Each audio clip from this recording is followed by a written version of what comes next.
Não, deixa aí. E daí, enfrenta aí?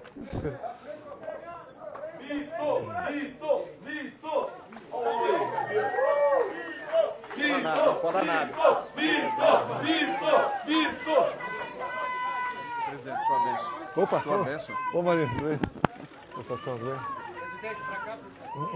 Qual o melhor lugar aqui? Lá na frente, presidente. Aqui, ó. Vai. Aqui tá ótimo. Obrigado. Zucco, aqui, ó. Presidente, o Rodrigo Constantino lá no Bragão. Presidente, o senhor presidente,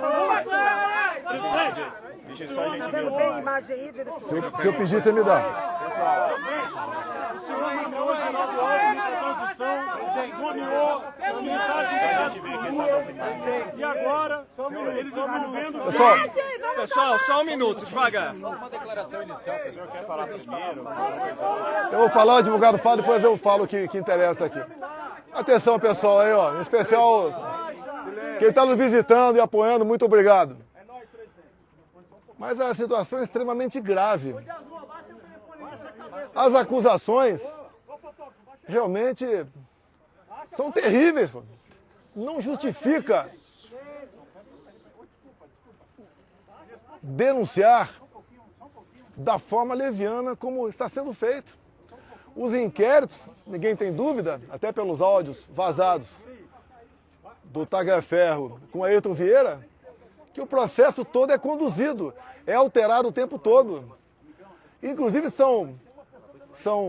tem um grau de sigilo mais alto possível para exatamente ser alterado a maneira que convém ao encarregado do inquérito. Nem vou falar que vocês estão cansados de saber que o inquérito não tem a participação do Ministério Público. A mesma pessoa faz tudo. E no final dá o relatório e vota para condenar quem quer que seja ainda. Golpe de Estado é uma coisa séria. Como disse agora há pouco o presidente Temer, tem que estar envolvido todas as Forças Armadas, senão não existe golpe. Ninguém vai dar golpe com o general da reserva e mais meia dúzia de oficiais. Mas vamos lá. Eu preciso fazer um breve relato, porque eu quero chegar na origem do problema. Eu quero chegar na forma da equação. Primeiro eu passo a palavra para o doutor Paulo aqui, meu advogado, depois eu prossigo. Pois é, a defesa ela vê com muita preocupação o que está se passando hoje em relação a esse inquérito, que é mantido em sigilo a despeito de a Polícia Federal divulgar na sua página a relação dos indiciados e manter mesmo assim em sigilo. Essa é uma situação gravíssima que não se admite na medida em que o indivíduo indiciado, e considerando que o indiciamento é o rascunho de uma futura acusação, ele impede que o indivíduo possa se defender da narrativa que se constrói contra ele. E nós temos aqui a certeza, a convicção de que, pelos fatos que são colocados, apresentados aos pedaços pela imprensa, evidentemente é construída uma narrativa. O presidente Bolsonaro jamais soube, aqueceu ou participou de qualquer trama golpista para derrubar o Estado Democrático de Direito ou impedir a posse do presidente eleito. Que fique claro isso, e lembro a todos, questionou-se muito o silêncio do presidente Bolsonaro logo após a eleição. Não se manifestar em relação aos seus eleitores. Isso houve um preço político para ele, esse silêncio. Justamente não querendo insuflar qualquer manifestação mais agressiva ou violenta. Isso houve um custo para ele e hoje lhe é imputado justamente o que quis evitar o tempo inteiro. É lamentável que hoje as pessoas que são indiciadas não saibam, não tenham a mínima ideia de por que estão sendo convocadas e apontadas como criminosos. Vamos lá. Nós temos que buscar a origem do problema. Alguns acham que a origem do problema foram as eleições de 22. Eu vou demonstrar que foi um pouco antes, foi lá em 2018. Mas vamos agora dar uma focada em 2022. O pré-eleitoral. O que aconteceu? O TSE pesou na balança de modo que o resultado final fosse para o outro lado. O TSE agiu de forma bastante parcial. Resumindo, eu não podia fazer absolutamente nada. Não podia fazer live em casa, não podia mostrar as imagens do Lula defendendo o aborto, do Lula defendendo o roubo de celular para tomar uma cervejinha, não podia mostrar as imagens do 7 de setembro, a minha ida no funeral da Rainha Elizabeth, mostrar a imagem minha lá na embaixada em Londres. Não podia mostrar o Lula com o gorro do CPX ou tecer comentários sobre aquilo. Não podia mostrar a amizade do Lula com ditadores da América do Sul todo, e Central também. Mas uma coisa pesou e muito nessa balança. Quando o TSE resolveu fazer uma campanha, gastou dinheiro com isso, para que jovens de 16, 17 anos tirassem o título eleitoral. E essa garotada, em especial aquelas que foram tirar o título de última hora, são as que têm menos informações, 3/4 votam no PT, votam na esquerda. Ou seja, um pouco mais de 4 milhões de jovens tiraram o título de eleitor. Só aí, 3 milhões para o Lula, 1 milhão para mim. Eu estou sendo até me beneficiando. Eu acho que esse percentual é até maior para o lado de lá. Só aí, nós temos 2 milhões de votos, ou melhor, 3 milhões de votos a mais para o outro lado. Só aí decidiu as eleições. Eu acho que ninguém vai discordar disso aí, entre tantas e tantas outras observações que eu tenho, que o TSE tomou partido. O TSE, inclusive, decidiu que não podia diminuir o preço do combustível. Eu não falei em diminuir o preço do combustível. Mas o TSE proibiu antecipadamente, como se eu fosse dar uma canetada junto com o Paulo Guedes para diminuir o preço dos combustíveis. E era um momento de crise, onde o mundo todo, o preço dos combustíveis explodia. Fizemos via parlamento. Fizemos via parlamento, zerando os impostos federais dos combustíveis. Mas a interferência do TSE foi enorme nessa questão. Parecia que era algo, ou melhor, com toda certeza, era algo pessoal do presidente do TSE para com a minha pessoa. Então, obviamente, isso pesou na balança. Não estamos falando aqui em fraude eleitoral de jeito nenhum. Pesou a decisão parcial, a imposição, a ação parcial do TSE no resultado final das eleições. Presidente, Joaquim Gomes movimenta Avança Brasil. Não, eu não vou responder. Peraí. Eu não vou responder. Eu não vou responder. Um minutinho. Eu não vou responder. Okay? Bem, vamos lá. Tivemos também, no corrente ano, a Folha de São Paulo publicou matéria do jornalista Green sobre áudios e mensagens trocadas entre o juiz auxiliar e os outros que estavam lá no TSE. Entre eles, o Tagliaferro, que estava à frente daquela comissão de combate à desinformação. E esses áudios, vocês tiveram acesso, eu tenho aqui, realmente demonstra claramente que é um processo viciado. Eu não sou advogado. É um processo viciado, onde ele é conduzido. E, dado momento, o juiz auxiliar fala, olha, o ministro quer dessa maneira. E o Tagliaferro responde, vamos mudar? Mude. Nós não podemos desagradá-lo. O ministro mesmo, né, o juiz auxiliar fala, dado momento, ele está de folga agora, não tem sessão lá no Supremo, e está em cima da gente. Ele está ameaçando até vir aqui fazer o relatório. Estão nos áudios. Use a criatividade. Use a sua criatividade. Essa foi a questão que eu tratava da Revista Oeste, para tirar do ar a Revista Oeste. Tivemos, inclusive, um fato dos empresários golpistas. Ou seja, um empresário entrou no inquérito, porque trocando mensagem entre amigos, deu um emoji, um positivo. Porque deu um positivo, ele passou a ser golpista. Qual a intenção disso? Tirar o Luciano Hang de combate. Ele me apoiava abertamente, como cada um pode apoiar quem bem entende, tinha mais de 10 milhões de seguidores e foi silenciado. E foi um recado para os demais empresários, demais do povo, a não participar da política do meu lado, porque ia ser sancionado de uma forma ou de outra. Páginas e mais páginas derrubadas, como o Glenn mesmo disse. Inclusive, as plataformas não podiam dizer de onde era aquela ordem. É simplesmente ordem. cumpra-se em poucas horas uma multa milionária. A mídia que nós temos livre são as mídias sociais. Vocês podem ver, imagine se eu tivesse o poder do presidente do TSE naquela época, o senhor Alexandre de Moraes, e eu fosse investigar o TSE como ele me investigou. Ele me investigava desde 2021, no inquérito das fake news. Por lá de lá, no dia da diplomação do Lula, quando o ministro Benedito passa ao lado do presidente do TSE, o senhor Alexandre de Moraes, e fala: missão dada é missão cumprida. Que missão é essa? Foi cumprida? O Lula foi eleito presidente? Imagina se eu tivesse poderes para quebrar o sigilo do Benedito, quem sabe prendê-lo, como ele fez com gente do lado de cá.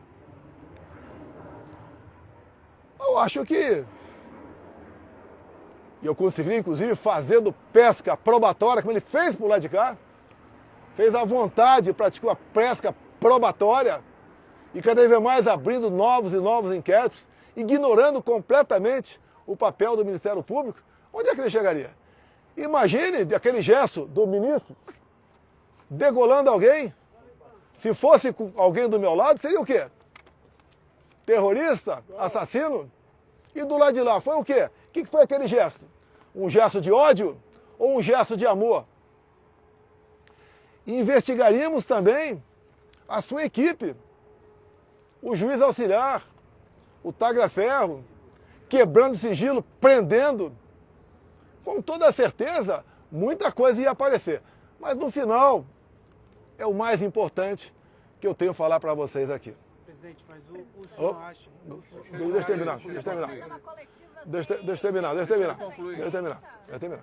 Então aí nós estamos vendo aqui a participação do TSE para um lado de um candidato que foi tirado da cadeia, foi descondenado porque ele tinha 3 condenações, pela lei da ficha limpa não podia concorrer e acabou aí sendo presidente.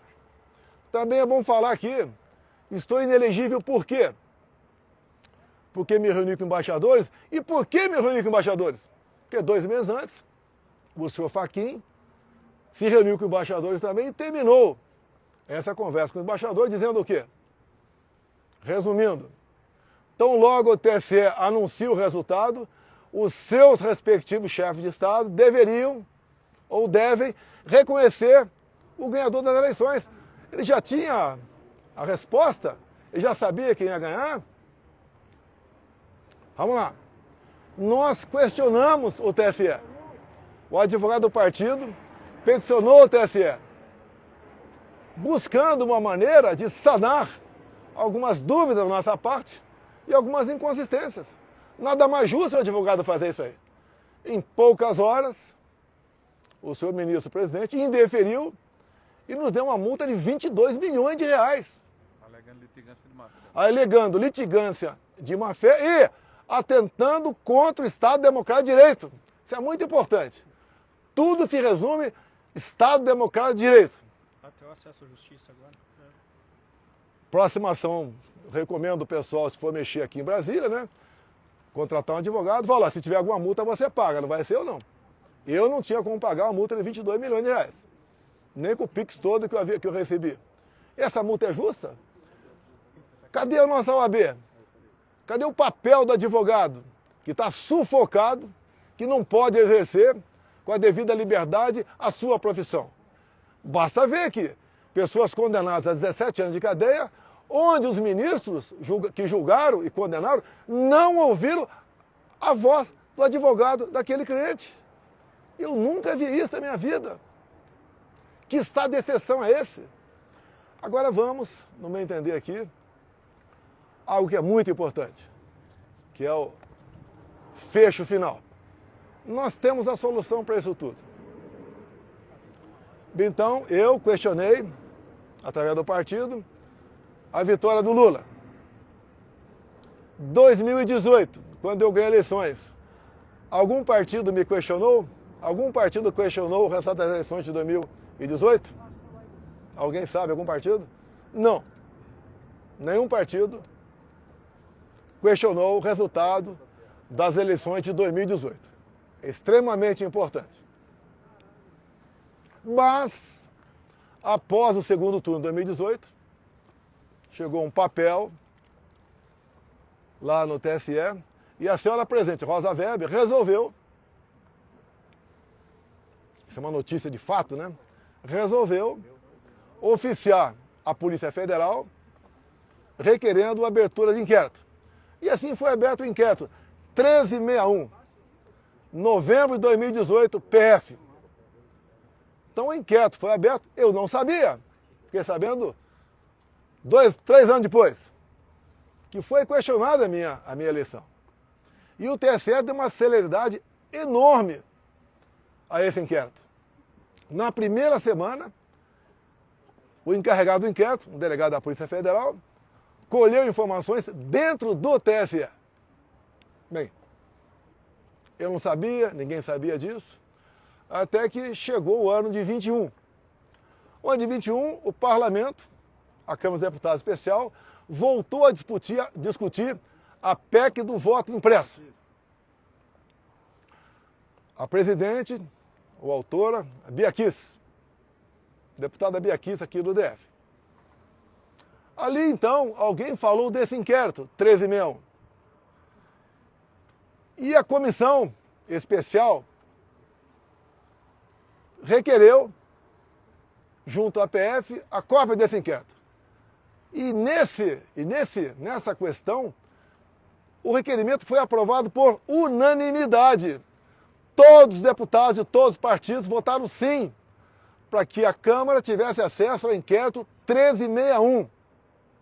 Assim sendo, o inquérito foi entregue pela Polícia Federal para a Câmara e a Câmara distribuiu cópia a todos os deputados.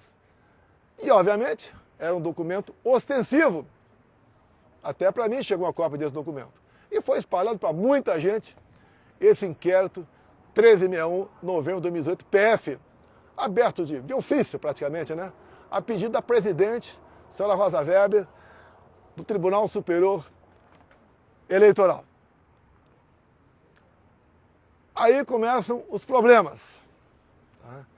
Por enquanto esse inquérito não estava tendo grande divulgação, mas o ministro Barroso foi lá na Câmara conversar com os líderes partidários.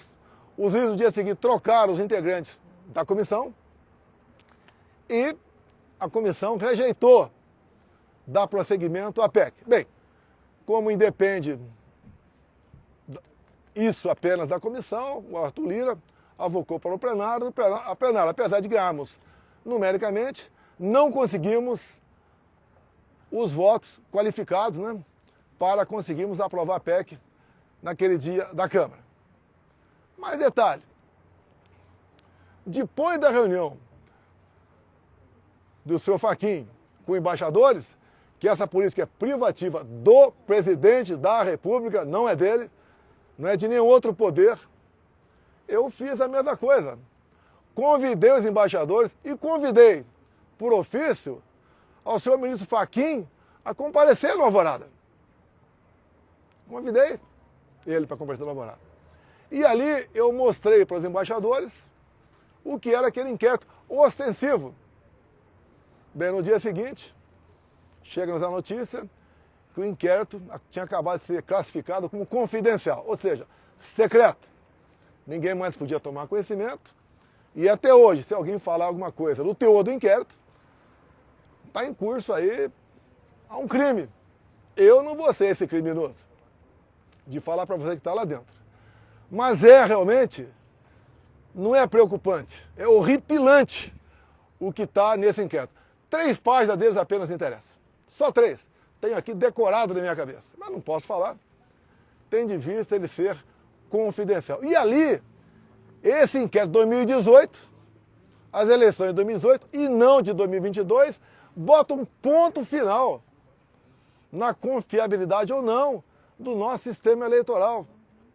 Vocês viram há pouco tempo na Venezuela o voto impresso, que foi acertado o ano passado, Estados Unidos, Venezuela. E daí o Maduro fez o teste do voto impresso em dezembro do ano passado, onde ele pediu junto à população se podia ou não tomar as medidas cabíveis para ir para a Guiana e tomar a região de Essequibo. E ele faz uma demonstração ali, Maduro. Olha, aqui são 5 perguntas. Vota sim, sim, sim, sim. Daí tem um papelzinho, tem país que não tem papelzinho, e bota na urna. Bem, tivemos eleições na Venezuela. Voto impresso. Eu acho que não precisamos conversar aqui o que aconteceu na Venezuela. Inclusive, em dado momento, até o Maduro falou para o Lula, né? O Lula não quer reconhecer a Venezuela como o Maduro como legítimo presidente eleito. Ele falou, olha, a sua justiça eleitoral reconheceu a sua vitória. Por que você não vai reconhecer a minha vitória via minha justiça eleitoral? Bem, o Maduro não apresentou aí, ó, as planilhas, né? Os mapas, não apresentou nada e foi na mão grande aí, se intitulou vencedor das eleições. Mas isso não está em jogo aqui, não. A eleição na Venezuela, até o ano passado, era igualzinha do Brasil. Passou a ser, agora, começo desse ano, de papel depois de um acerto com os Estados Unidos que queria comprar petróleo da Venezuela. Bem, agora, o que eu peço a vocês da imprensa? A imprensa, para o meu advogado, é outro assunto. Via LAI, peçam esse inquérito 1361/2018. Se conseguirem, só ligar para mim que eu digo a página para vocês descobrir algo que é inacreditável. Para o meu advogado, eu solicito a ele, porque quem decide dá para afinar ele, que peticione também o senhor Alexandre de Moraes, para que nós possamos ter acesso a esse inquérito, para que possamos esclarecer as eleições de 22 via 2018. Isso é fundamental. Tem gente que tem dúvidas, tá? E nós podemos dissipar essas dúvidas com um documento oficial produzido pelo próprio TSE, por iniciativa própria da senhora Rosa Weber, que pediu para a Polícia Federal, ou determinou, que fosse aberto esse inquérito. É por aí, agora eu peço, eu estou fazendo pergunta, você está encerrando, vou ficar aberto a perguntas, de vocês pedirem via lá esse inquérito. Presidente, por gentileza, o general Mário Fernandes fala sobre o senhor... Após a denúncia apresentada pela Polícia Federal, eu gostaria primeiro de perguntar para o senhor, a Polícia Federal indica o senhor como o senhor tendo conhecimento de um planejamento para um golpe de Estado no país. O senhor participou de alguma reunião? O senhor foi consultado? Houve o que a Polícia Federal está apontando? Olha só, não é porque o Temer disse hoje. O Temer disse hoje uma obviedade. Golpe de Estado tem que ter a participação de todas as Forças Armadas, senão não é golpe de Estado. Ninguém dá golpe de Estado num domingo, aqui em Brasília, com pessoas que estavam aí com bíblias embaixo do braço e bandeira do Brasil na mão. Nem usando aí estilingue e bolinha de gude. E muito menos batom. Não tinha um comandante para isso aqui. Você pode ver.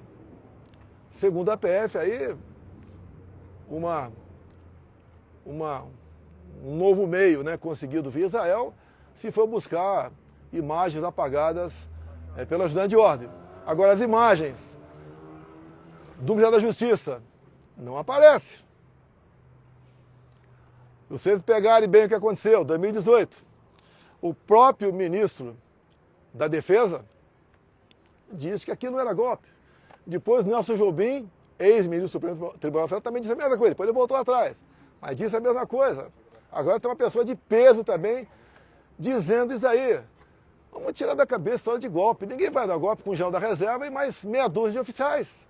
É um absurdo o que está falando. Da minha parte, nunca houve discussão de golpe. Se alguém viesse discutir golpe comigo, eu ia falar, tá, tudo bem, e o after day? E o dia seguinte, como é que fica? Como é que fica o mundo perante a nós? Agora, todas as medidas possíveis, dentro das 4 linhas, dentro da Constituição, eu estudei. O general Mário Fernandes diz que o senhor teve conversas com ele. Conhecimento desse plano ou não? Oi? O senhor tinha conhecimento desse plano? Zero, golpe, zero. O general Mário Fernandes diz que ele conversou Olha, com o senhor em outras ocasiões no muito Planalto, comum, inclusive no Alvorada. A palavra dele, é muito comum, até a imprensa mesmo, me entrevista e pensar uma coisa completamente distorcida do outro lado. A palavra golpe nunca esteve no meu dicionário. Desde quando eu assumi, em 2019, eu vinha sendo acusado de querer dar um golpe. Vocês lembram daquela dita sessão secreta com os ministros, até que culminou com a queda do então ministro Sérgio Moro, até que o Supremo mandou vazar aquilo, né? Abrir aquilo. Era uma reunião reservada, não era uma reunião como, por exemplo, faz uma comissão da Câmara dos Deputados, que tem que estar gravada e fica para os anais. Reunião minha particular. Tá? E daí eu entreguei. E dado momento eu falo, como é fácil impor uma ditadura no Brasil. Eu falo, isso está escrito lá. E eu não quero isso. Tanto é que eu quero isso, para que isso não ocorra. Até nesses áudios vazados aí, me ofende até. Ah, ele é isso, ele é aquilo. Não faço, jamais faria algo fora das 4 linhas. Dá para você resolver os problemas do Brasil, os seus problemas, inclusive, dentro da Constituição. Presidente, os militares envolvidos no inquérito indicam que o senhor, em determinado momento, teve uma ata que o senhor poderia assinar e que eles estavam pressionando o senhor para que isso fosse assinado até o dia 12, que era o dia da diplomação. O senhor, esse papel foi apresentado ao senhor em algum momento, em alguma conversa? Você tem acesso a esse papel? Não, eu não tenho esse Não, papel. peraí, eu quero saber quem teve Nós não acesso. temos acesso a nenhum Olha só. documento da investigação até que ele hoje. falou Não, de pera. áudio, Tem coisa, é importante aqui. É importante aqui, vê? Nesse áudio do General. juiz, Do juiz Ayrton Vieira. do Ayrton Vieira, do Tagliaferro, tá? E no momento ele fala, vamos carregar num 142. Bem, eu conheço a Constituição. 142 é aquele artigo que está à disposição, né? Segundo a interpretação de alguns juristas, de outros não, à disposição de qualquer um dos poderes quando um dos poderes está exorbitando. Então existe isso lá. E quando se fala em 142, é uma decisão direta do presidente. Eles vinham discutindo lá dentro o estado de sítio. E depois eu falei na Paulista, comecei a conversar por aí, o que é estado de sítio? Estado de sítio, quando ele começa, quando tem um problema acontecendo, ou prestes a acontecer, de grande proporção, onde o presidente da República convoca os conselhos da República e da Defesa, dá mais de 20 pessoas, discute o assunto. Após a discussão, então, o presidente encaminha uma mensagem para o Congresso Nacional, pedindo autorização para deputados e senadores para baixar o decreto de sítio. Ou seja, é um remédio constitucional. E, na verdade, em última análise, pode dizer que o decreto foi assinado pelo Parlamento, que o presidente pediu autorização para o Parlamento. Bem, como essas pessoas, né, que fazem inquéritos têm muita criatividade, falaram, opa, não dá para levar avante essa proposta de sítio. Vamos carregar no artigo 142. Eu não tinha acesso. E outra coisa, quando o presidente encaminha para o Parlamento essa mensagem pedindo autorização para o estado de sítio, ele elenca ali algumas ou dezenas de considerandos. Se o presidente, usando de má fé ou de desinformação, assina e manda para lá, ele está em curso em crime de responsabilidade. Tínhamos um problema no Brasil? Tínhamos um problema. Uma parte da sociedade. Depois da multa, que eu não podia mais recorrer ao TSE. Se eu recorresse, talvez viesse uma multa de 200 milhões de reais. Talvez fosse cassado o registro do próprio partido. Olha, o que nós temos que fazer? Tem alguma maneira? Cavoque a Constituição. Quem está do meu lado. Presidente, 2015 a Dilma convocou. Tá, tudo bem. Então, foi 2017. Ela não chegou. Você tem razão, foi 2015. Ela não chegou a convocar, não. Ela cogitou isso e fez chegar ao conhecimento Mas então era ao uma ministro. possibilidade, presidente? Olha só, zero. Eu não levei para frente. Não convoquei, até prestar defesa, não convoquei ninguém e não assinei nenhum papel. Mas foi uma possibilidade. Não. Eu procurei saber se existia alguma maneira na Constituição de você resolver o problema. Não teve como resolver? Descartou-se. Qual era o problema? Descartou-se. Tinha insatisfação no Brasil. Não. Eu acabei de mostrar para você 2018. Ok? Quando você tiver 2018 na mão, o inquérito 1361, você vai pensar de maneira diferente. Pode ter certeza. 361 no Supremo Tribunal Federal não tem nada a ver com eleição, presidente. O inquérito 1361, DF, PF, está em São Paulo agora, tá? Foi a pedido da senhora Rosa Weber, presidente do TSE na época. Presidente, o senhor acha que por causa desse tensionamento que o senhor O Lula está celoso, os caminhões-pipa. Como é que está lá no Nordeste? O pessoal está passando fome, passando sede? Conta pra gente um pouco. Eu vim de lá agora, eu não fiquei na praia não, tanto é que não estão me vendo queimado aqui, né? Conversei com gente do povo, mercadinhos, os preços das coisas explodindo, o Bolsa Família não está dando para mais quase nada, tá? E o povo está muito preocupado, assim, com o preço do arroz, do feijão, do combustível, que infelizmente se perde aqui no Brasil. Quem é da economia está acompanhando, realmente estamos ladeira abaixo na economia. O corte da Bolsa Família lá no Nordeste, o cenário pode mudar com a vitória do Trump? Estados Unidos é o maior país, a maior economia do mundo, maior Forças Armadas do mundo, projeta um poder e o Trump tem uma mania de liberdade. Você pode ver o que ele sentiu na pele, enquanto presidente da República ele teve sua conta derrubada no Twitter, dá para imaginar, tá? E, obviamente, ele está assumindo agora, o Elon Musk está com ele, agora é X, tá? E, no meu entender, ele está preocupado com a liberdade no mundo todo. Ele não podia até alguém perguntar para ele o que ele achou da eleição no Uruguai ontem. Tá? Então, a preocupação dele é com a liberdade e ele não quer, eu entendo que ele não quer que a América do Sul aqui fique vermelha. O senhor ainda pensa que Presidente, a questão do vale da anistia, presidente. Como é que tá? A gente teve essa questão que ela... A anistia, eu conversei com o Lira lá atrás, conversei com o Marinho pode falar também, até o Flávio tem conhecimento, o Zuco. Tá? Não tínhamos clima para... Podíamos aprovar na comissão, não teria clima para aprovar no plenário da Câmara. Então, via comissão, você pode convidar pessoas a participar. É ideia de parlamentares trazer aqui para a comissão em audiência pública, é sabotagem, em audiência pública, por exemplo, aquela senhora de Ji-Paraná, Rondônia, que tem 6 filhos, menores de 10 anos, que o pai está condenado. Está foragido, mas está condenado. Queremos ouvir familiares de quem está exilado no momento na Argentina. Mas diante do inquérito, você tá? não vê ameaçado pela lei da anistia? Não vejo ameaça não, coisa completamente diferente. Olha, a anistia 79, tá? Eu estava no exército, já era primeiro-tenente da ativa, o que foi anistiado é crime de sangue, terrorismo, bombas, gente condenada, viu gente do mundo todo para cá, em especial de Cuba. Então foi feita, gente que virou presidente da República, a própria Dilma Rousseff, tá, foi condenada por várias ações, e tudo bem. Presidente, o senhor sempre foi o único presidente que jogou nas 4 linhas da Constituição. O que o senhor faria diferente a favor desse sistema aí?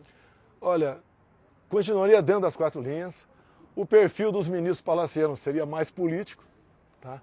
E faríamos um contato melhor com os demais poderes e com a imprensa brasileira. Presidente, o senhor se reuniu com os chefes das Forças Armadas? O general Freire Gomes disse que teve essa apresentação. Conversei com eles, com todos eles, em mais de um momento. Conversamos tudo sobre o Brasil, sobre as Forças Armadas, os projetos das Forças Armadas, que tem um andamento, que poderia ficar. O que poderia ficar. Não, quem queria continuar na presidência? Olha só, vamos supor até que fizesse uma loucura. Como é que fica o Brasil no dia seguinte? O mundo levanta barreiras contra a gente. Vira um inferno aqui. Ninguém quer isso daí, uma loucura falar em golpe, meu Deus do céu, loucura. Golpe com um general da reserva e 5 oficiais da ativa, oh, pelo amor de Deus. E outra coisa, golpe existe em cima de uma autoridade constituída, que já tomou posse.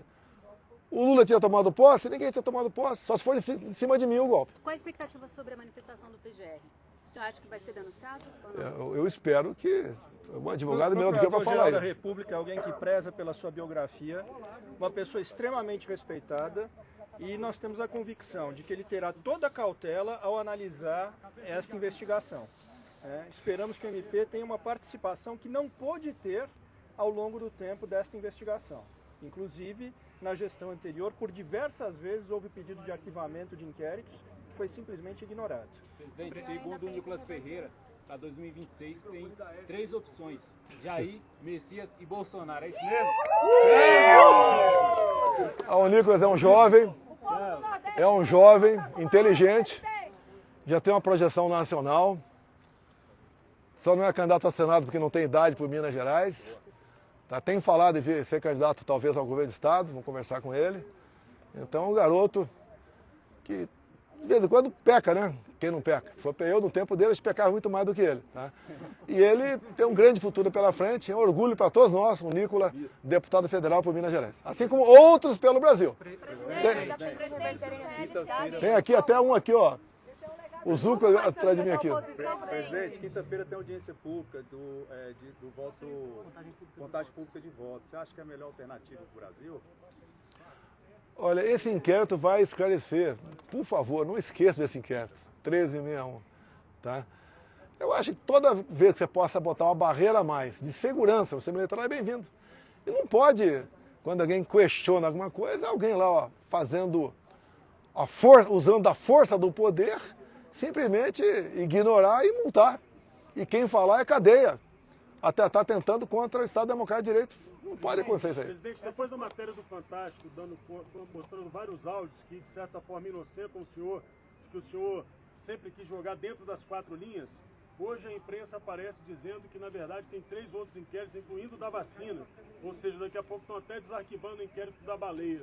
Eu queria perguntar para o senhor, como líder partidário, afinal de contas, o senhor está aqui com vários membros do seu partido, como é que fica a imagem do país, a confiança para investir no país, na sua visão de ex-presidente da República, se o PL da anistia poderia, inclusive, contribuir com o atual governo?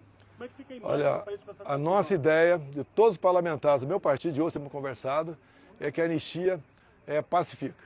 Eu vou dar agora uma opinião para vocês, cada um pode ter a sua opinião.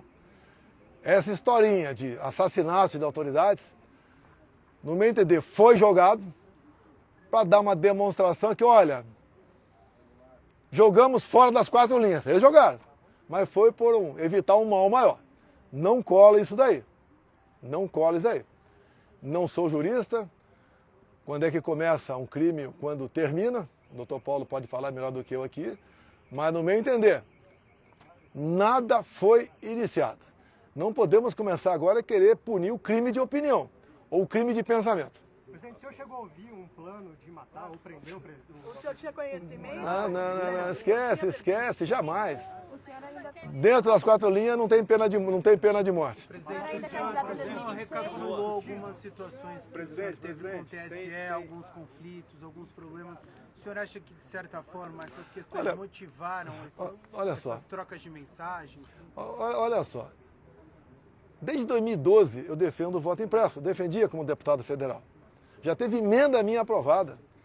A Dilma vetou, nós derrubamos o veto. O Supremo disse que era inconstitucional. Agora, quem entrou com uma ação na Justiça Eleitoral para me tornar inelegível foi o Carlos Lupe. Exatamente por causa do voto impresso. Se você pegar, há 4 anos atrás aproximadamente, o horário das inserções partidárias, o Carlos Lupe do PDT, ele vai à televisão e fala claramente. Sem voto impresso, é certeza na fraude. Ele fala isso. Vários outros parlamentares apresentaram projeto nesse sentido. Agora, você tornar alguém inelegível porque critica um sistema eleitoral, aí não tem cabimento. Parece que aqui é a Suíça. Tá? Se bem que lá não tem um sistema igual ao nosso. O Alexandre de Moraes pelo cabelo? Não, por favor, vamos lá.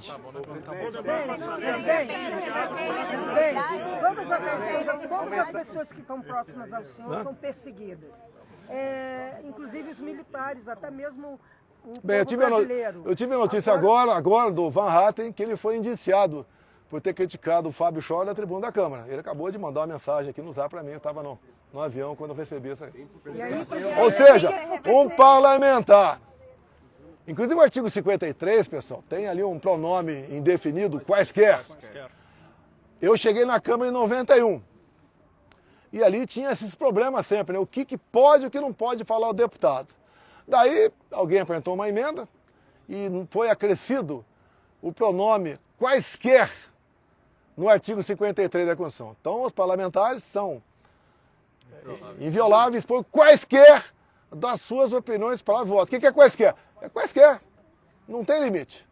Então é esse indiciamento do Van Hatten, que ele me disse agora há pouco, também entendeu? Aí sim, é um ataque ao parlamento brasileiro. Perseguição política com a direita? Perseguição. É uma perseguição? Perseguição, sou perseguido o tempo todo. O senhor teme ser preso por perseguição? Ah, mas eu posso ser preso, sair daqui.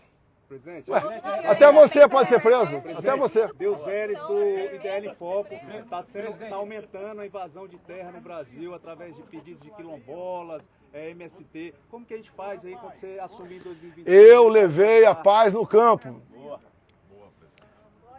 Com o nosso ministério, demos 420 mil títulos, definitivo ou provisório. Tirou o gás da liderança do MST. Não pegava mais esses caras, jogava em cima de um caminhão para invadir um pedaço de terra na frente.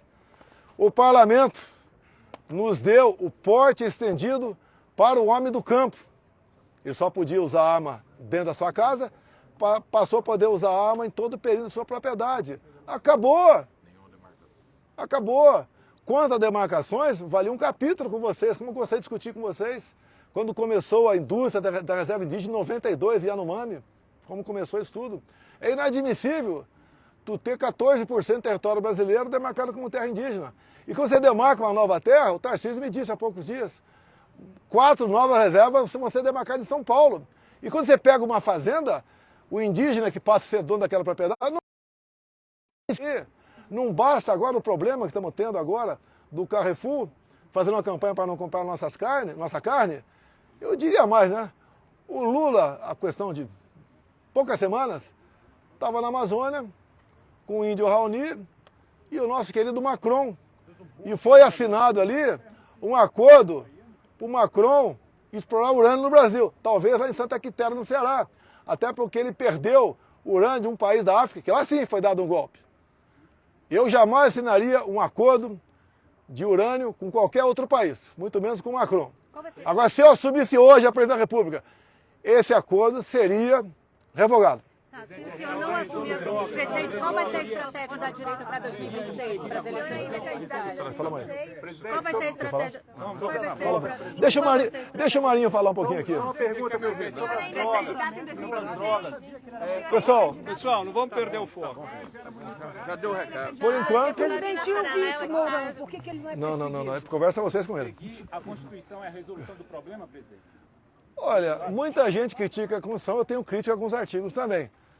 Mas é a nossa Bíblia aqui na Terra, aqui dentro do Brasil. Você seguir, dá para resolver. Não pode nenhum poder extrapolar. Não pode a Câmara aprovar um projeto de pena de morte, que está lá que não cabe ao Brasil pena de morte. E assim como não cabe ao Supremo, de forma, no meu entender, monocrática, sofri muito isso, tomar certas decisões. Não cabe, no meu entender, ao Supremo dizer o que é nepotismo, o que não é. O que é homofobia ou não. Não pode reinterpretar o marco temporal. Isso leva insegurança para o campo. Tá? Então, o que eu sempre prego, junto com o Marinho, o pessoal nosso, o Zuco, tá? É um Congresso, é um Senado forte para 26. Não é para perseguir ninguém, não. Um Senado forte evita que aventureiros, outra pessoa qualquer, queira extrapolar na função que ele ocupa. Presidente, a PEC tem indícios da bem paralela com tentativa de golpe. Você tem alguma declaração a respeito? Olha, o que é a BIM paralela? É um programinha de computador que permite saber onde você está, mais ou menos. Chama-se First Mile. Primeira milha. Uma milha são 1.609 metros. O local mais preciso é na Paulista, dada a quantidade de antenas repetidoras. Então, em média, 600 metros. Não grava ninguém, mas nada além disso. Que é isso aí? E outra coisa, tem algum relatório para alguém decidir onde estaria aquela pessoa ou não? O que me interessa saber, eu, por exemplo, na presença? Onde é que vai estar tal deputado? Se está na Bahia ou está no Rio Grande do Sul, me interessa saber isso aí. foi comprado do governo Temer. Podia perguntar para ele. Valeu, pessoal. Obrigado. E aí,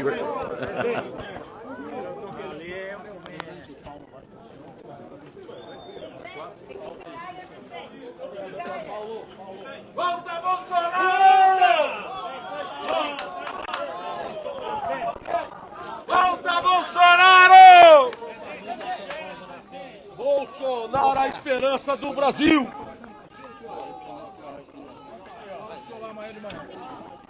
Aqui, eu não...